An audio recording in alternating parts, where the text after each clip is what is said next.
Hi, this is Steve from SewingGold.com, and this is a Juki DU-1181N. It's come to my attention that a lot of customers are buying aftermarket plates for this machine.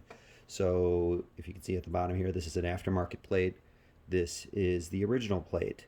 This is not meant for this machine. It might look like it, which I'll bring it closer if you could see it. Hopefully it's not too blurry. It looks very similar, but it's not. Do not use it. Okay, so this is not meant for this machine.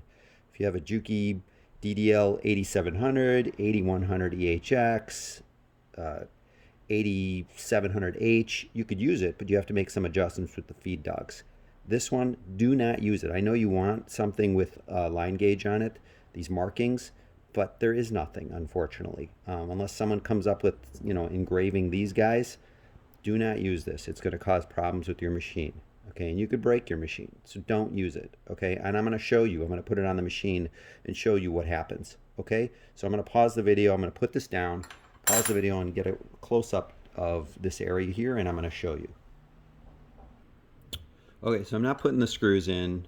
I just want you to see what's going on here. So this is the original plate. The stitch length right now is on 6. Obviously no problem because this is the original plate. I'm going to put it all the way to 9, your 9mm stitch, and obviously still no problem, runs nice and smooth. Okay, so everything's fine with this plate.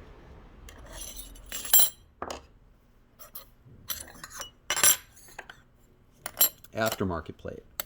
Okay, obviously if I put it on 9 here, well, not obviously to me, but not obviously to people who are buying it and the people that are selling it. When this is on 9mm now,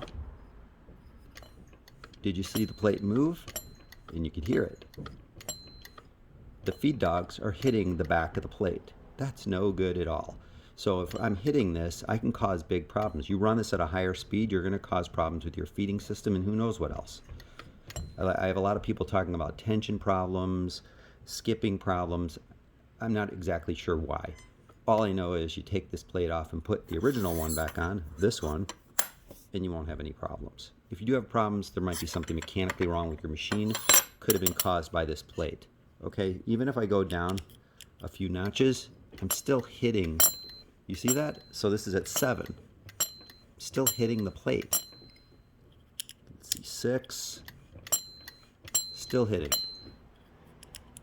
5. 5 is where it stops. Okay, so I'm going to do a full revolution. There we go. But I still have to make an adjustment. If I really wanted to use this plate, I'd still have to make some adjustments. And it's not necessary, number one. I would honestly just put tape or use a magnet. I know these lines are awesome, but for this, it's not going to be good. Anything above 5, you're going to cause issues. And even at 5, you still cause issues. All right? So please do not use that plate.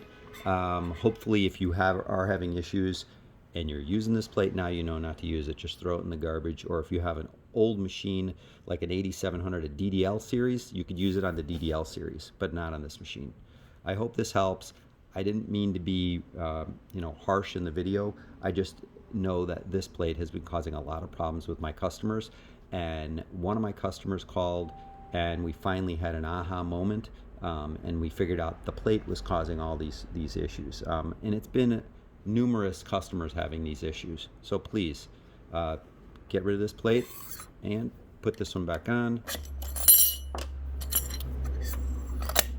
and you'll be good to go. See, nice, all the way back up to 9mm, no movement, and there's no screws in there.